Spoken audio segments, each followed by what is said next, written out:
Hey everyone, Michael here from Get Fit Over 40, and we're going to talk about something I don't normally talk about, which is I don't normally talk about vitamins, supplements too often.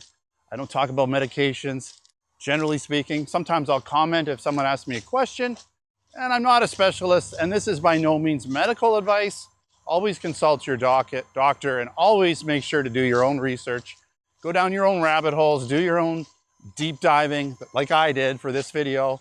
I didn't do the diving for this video in particular, but because of a situation with my dog having a lump and me thinking, pretty sure it was cancer, I went down this Fenbendazole rabbit hole, and it's basically it's a dewormer. It's a deparasitic drug used commonly in veterinarian stuff, but it can be used on humans as well.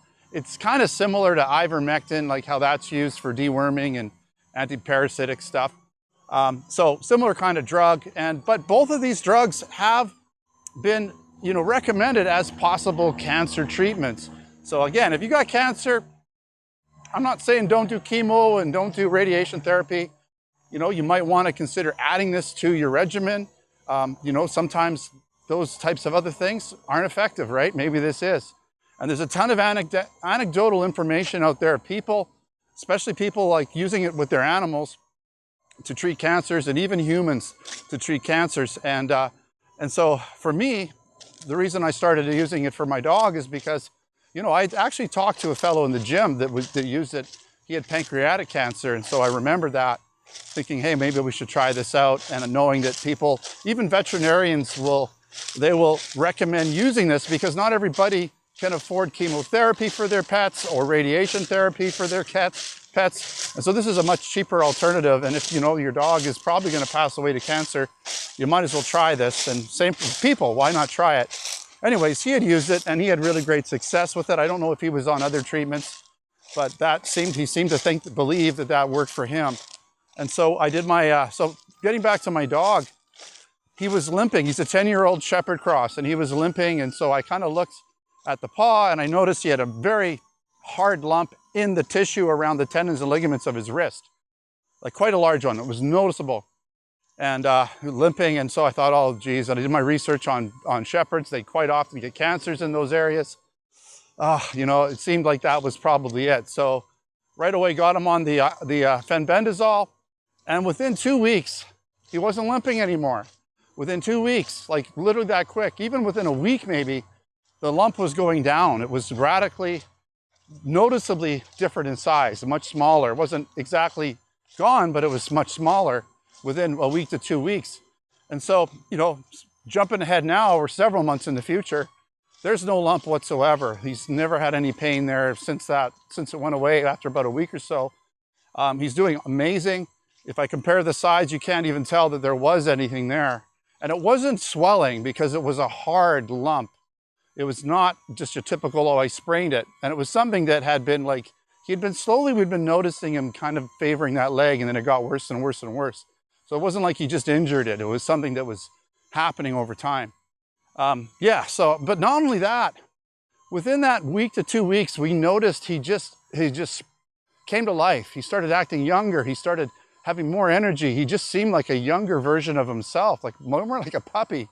Even now, everything, he's just like that. So, and there are some benefits to Fenbendazole in terms of energy, inflammation, all kinds of things. So there's definitely some other things. If you look into it, there's some more benefits to it than just deworming, okay? So I would suggest you look into it for yourself, because I think it's potentially a really great product to take. And the fact of the matter is we all have parasites in us. Especially if you eat sushi, if you have animals, if you're just dealing with dirt in general, you're going to get parasites more than likely, and your body can't always get rid of them naturally. And so taking an anti-parasitic drug, dewormer, is a good idea just to get rid of them, because there's a lot of information out there online about how parasites in the body can cause a lot of these diseases we have, particularly cancers, particularly things like Alzheimer's, Parkinson's, dementia. There's always seems to be a tie-in for those types of situations where parasites are really prevalent in the body. So I don't know what the mechanism is, You know, parasites are basically shitting out toxins all the time. And so it might be as simple as your body just can't deal with all those toxins and fighting things like cancer at the same time. And so something's got to give. It might be that simple, or it could be that the parasites are causing these cancers for some reason or another. I don't know, but you know, again, not a doctor, but there's no harm in taking something like this. You know, I've been taking it. I'm giving it to all my animals. My wife takes it. You know, I'm always hesitant on giving it to the kids until I've tried it out for myself. But you know, I'd recommend it for most people. You know, unless you've got some weird reaction to it, you can start off with a little bit, take it a little bit, but hey, it's kind of good just knowing in the back of my mind I don't have parasites, because I take it most days. Not every day, but I take it most days. I take the 222 milligrams that's kind of recommended for a daily dose. And I feel good. And I've been feeling better than ever. There's another drug I want to talk about. It's called methylene blue. That'll be the next video. I've been taking that as well. And there's some huge energy effects, positive effects by taking methylene blue. There's also like, oh man, it's good for brain cognitivity, all kinds of things, mood, sleep. I mean, there's all kinds of things that stuff does. Another deep dive is I would suggest go down the deep dive for that one too. All right, that's enough for this video. DJI Neo, you didn't crash, thank you. Don't forget to subscribe. Check me out on Facebook, Twitter, and Instagram. Until next time, take care.